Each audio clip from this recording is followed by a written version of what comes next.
อันนี้มาแปลงลูกที่2ใช่ไหมครับลูก2อันนี้ลูก2อันลูก1ครับก็คือถ้าลูก1ก็จ่ายเข้าที่ MDB 1นะครับที่ลูก2เข้า MDB 2ในส่วนที่เป็นของเรื่องของหน้าตู้นะจะมีเนมเพลทของหมดครับ MDB 1ไทย MDB 2ในส่วนไหนบ้างครับในส่วนของหน้าตู้ก็จะมีเรื่องของแรมโชว์สถานะเวลาที่เราสั่งจากหม้อแปลงเข้ามาด้านที่เป็นเมนจะได้เป็นด้านแรงต่ำนะครับแรงต่ำเราจะดูสเกลจากตัวดิจิตอลมิเตอร์ได้นะครับอันนี้คือเฟส AB ก็คือเหมือน RSSTDR ที่400 โวลต์ขอโทษนะครับ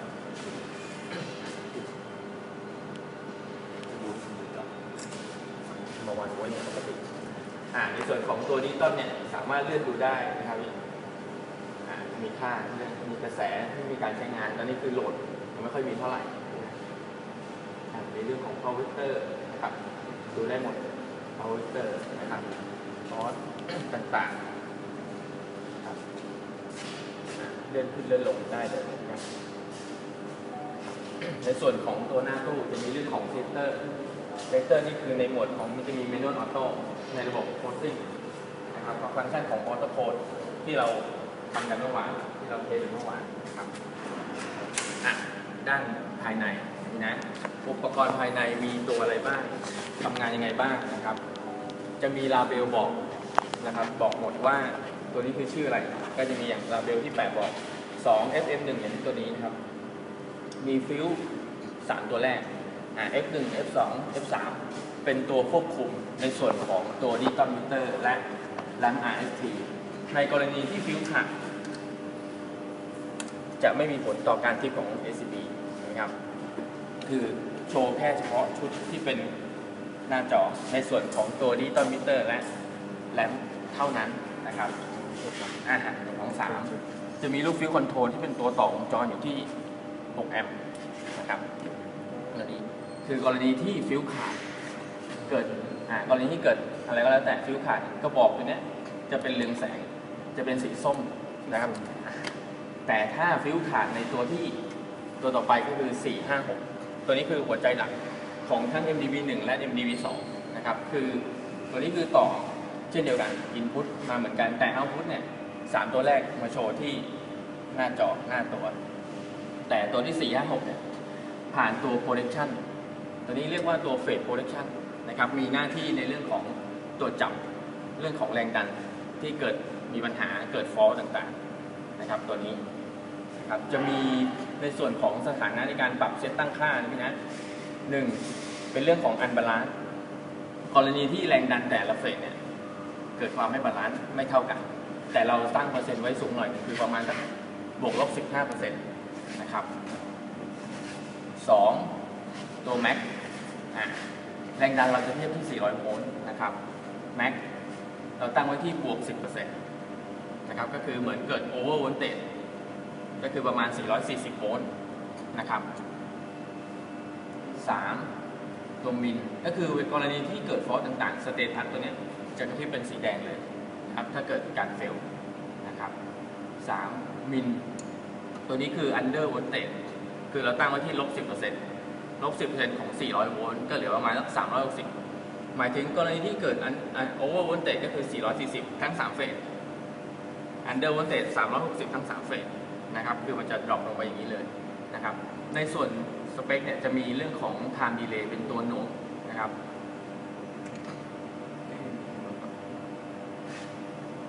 หน่วงเวลาทุกฟังก์ชันจะมีเรื่องของหน่วงเวลามาเกี่ยวข้องก่อนนะครับกรณีที่เกิดอันบาลานซ์โอเวอร์โวลเตจอันเดอร์โวลเตจจะมีการหน่วงเวลาก่อนไม่ใช่เกิดปุ๊บสักทิปเลยไม่ใช่นะครับจะมีเรื่องของหน่วงเวลาตอนนี้เราตั้งที่ตัวของเฟสโพซิชันไว้ที่ประมาณสัก3 เซก3 วินาทีนะครับ3 วินาทีแล้วเราจะมีตัวอุปกรณ์ตัวต่อไปก็คือตัว time delay ตัวนี้คือต่อผ่านเฟสโพซิชันต่อผ่านตัว time delay แล้วถึงจะสั่งให้ตัว ACB เนี่ยกดวงจรก็คือโดยประมาณ 5-6 วินะครับกรณีที่แรงดันเกิดมีปัญหา 5-6 วิเนี่ย ACB ตัวนี้ถึงจะสั่งตัดนะครับแต่ถ้าไม่เกินแค่กระพริบไม่เกิดเวลาที่เราเซตติ้งไว้มันก็จะไม่สั่งตัดนะครับแต่ถ้าเราไปตั้งเวลาเนี่ย มากจนเกินไปกรณีที่มันเกิดโอเวอร์เตทไปปลายทางที่เราจ่ายไปนะโหลดต่างๆมันจะไปกระทบต่อโหลดปลายทางคืออุปกรณ์ที่อาจจะไหม้ได้มอเตอร์อาจจะไหม้เพราะว่าถ้าตั้งมากเกินไปมันจะไม่โปรเทคชั่นนะครับกรณีเกินครับผมถ้าเกิดโอเวอร์โวลเตจ440เกินปุ๊บตกไม่ถ้าเกี่ยวตกด้วยครับกรณีที่เกิดอันเดอร์โวลเตจ360เหมือนกันเช่นเดียวกันกรณีที่เกิด360หมายถึงว่าโวลต์ดรอปลงแต่อยู่ในช่วงเวลาถ้าเกินเวลาปุ๊บเนี่ยจะสั่งตัดแต่ถ้าไม่เกินปุ๊บเหมือนว่าช่วงเวลาแป๊บเดียวไม่เกิน5 วิ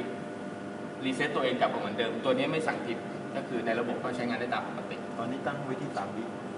ครับผมที่ตัวเฟซก็จะ3 วิที่ตัวไทม์ดีเลย์ตัวนี้สเปคเขาคือ0.5 เซกถึง3แต่ตอนนี้เราไวริ่งเป็น3 เซกก็คือฟิกมาตรฐานเลยนะครับประมาณ6 เซกถึงจะสั่งให้ตัวนี้ปลดวงจรนะครับมีข้อสงสัยนิดนึงเดี๋ยวถามที่ละตัวเลยก็ได้ครับจะได้อธิบายที่นะครับตัวบนสุดนั่นคือตัวอันบาลานซ์ตัวนี้อันบาลานซ์อันบาลานซ์ก็คือแรงดันของแต่ละเฟสเนี่ยไม่เท่ากันนะครับอย่างเช่นอย่างนี้กลายเป็นว่าเฟส R เฟส A 400 กว่าเฟส S 300 กว่าอะไรประมาณนี้อันนี้คือ correction ครับอันนี้คือบาลานซ์นะครับคือตัวนี้เป็น correction เกี่ยวกับเรื่องของแรงดันที่เกิดจากการไฟฟ้ามีปัญหา2 หลักใหญ่ๆเวลาที่สั่งให้เบรกเกอร์ตัวนี้สั่งทิปจากกดวงจรเนี่ย1เรื่องของแรงดันจากการไฟฟ้า2เรื่องจากกระแสที่มีการใช้งานนะครับเดี๋ยวตัวนี้ผมจะพูดอีกทีนึงครับเดี๋ยวไล่ตัวอุปกรณ์ก่อนนะครับตัวต่อไปตัวนี้ตัว timer on delay ตัวนี้มีไว้เพื่อกรณีที่แรงดันการไฟฟ้าเนี่ยเกิดผิดปกติสั่ง SVD เนี่ยตัดไปสั่งทิปไปนะครับแต่สมมติว่าทิปไปแล้วมันมีสเตตัสโชว์สีแดงที่โอเวอร์เตทนะครับพอสภาวะที่แรงดันการไฟฟ้าหมายถึงจากหม้อแปลงเนี่ยกลับมาปกติตัวนี้จะรีเซ็ตเป็นสีส้มปุ๊บเนี่ยนะครับ selector เราอยู่ที่โหมดที่เป็นออโต้นะครับ timer ตัวนี้จะนับเวลาตอนนี้เราตั้งไว้ประมาณสัก10 เซก10 วินาทีนะครับเพื่อเช็คว่าการไฟฟ้าเนี่ยมานิ่งมาชัวร์ก่อนพอสเตตัสตัวนี้โชว์สีส้มปุ๊บนับ10 วิครบ10 วิตัวนี้สั่งโค้ดเข้าไปเลยนะครับนี่คือฟังก์ชันของตัวออโต้โค้ดนะครับที่มีตัว time อันนี้ตัวเรียก timer on delay นะครับแรงดันการไฟฟ้ากลับมาปกติเฟสโชว์สีส้มนะครับนับ10 วิแล้วก็สั่งโค้ดเข้าไปนะครับตัวนี้สามารถปรับตั้งค่าได้แล้วแต่ความเหมาะสมของหน้างานแต่ที่ให้ปรับไว้ประมาณ10 วิคือให้เช็คให้ชัวร์ก่อนนะครับว่าไม่ใช่เดี๋ยวการไฟฟ้ามันจะชึงชังหมายถึงว่าเดี๋ยวก็ถ้าเราปรับเวลาไว้สัก2 วิ 3 วิอยู่ในการไฟฟ้าหายไปเดี๋ยวมันจะสั่งกดสั่งเข้ามันจะมีปัญหาต่อตัวคอยมันนะครับก็เลยยืดเวลาให้มันนานขึ้นนิดหนึ่งเพื่อให้การไฟฟ้าเนี่ยเช็คชัวร์ว่าโอเคแรงดันเกิดบาลานซ์โดยตามปกติแล้วก็จะนับ10 วิถึงจะสั่งให้ตัวเนี้ยอ่อนเข้าไปนะครับอุปกรณ์ตัวมันจะมีไอ้ตัวนี้ก็เรียกตัวเทอร์มินอลด้วยนะเป็นตัวต่อวงจรก็คือแค่ไวริ่งสายมาพักมันจะมีเป็นคอนโทรลที่เป็น CT ที่ตัวเมนตัวเนี้ยบานตัวเนี้ยของแต่ละหัวนะครับมันจะมี CT คล้องอยู่3 เฟสคือคล้องเฟส R เฟส S เฟส T เพื่อดูกระแสนะครับเพื่อดูกระแส I เนี่ยคือกระแสแต่ตอนนี้คือโหลดที่ไม่ได้ใช้งานเท่าไหร่ยังไม่มีโหลดเท่าไหร่นะครับคือจะเอา CT จากตัวเนี้ยมาเพื่อโชว์ค่ากระแสถ้ามีกระแสมากค่ากิโลวัตต์ก็จะสูงขึ้นนะครับเดี๋ยวผมพูดถึงประเด็นที่ผมถ่ายก่อนจะได้ตัวแรกคือบาลานซ์บาลานซ์ตัวที่2คือ over ตัว3คือ under ตัว3คือ under ตัว4คือถ้าเป็นสเตทตอนนี้เป็น time delay นะtime delay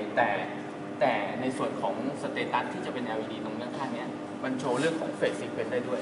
คือตรวจจับเฟสซีเควนซ์ได้ด้วยหมายถึงว่าถ้าการไฟฟ้าเนี่ยมาผิดทางกับทางหมุนลักษณะเหมือนมอเตอร์กับทางหมุนเบรกเกอร์ตัวนี้จะสั่งอ่อนไม่ได้เลย คือโปรเทคตั้งแต่ต้นทางเลยนะครับแต่ตอนนี้คือเรา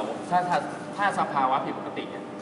สีส้มเนี่ยจะไม่ขึ้นจะขึ้นที่ตัวนี้เป็นสีแดงพอสีแดงปุ๊บเนี่ยเราออนไงก็ออนไม่ได้นะครับโปรเทคชันจะบ ตั อ ว กไว้ นี้ เลย เหมือนคิดสเตตัสนะ ใช่ครับผมนะครับแต่ถ้า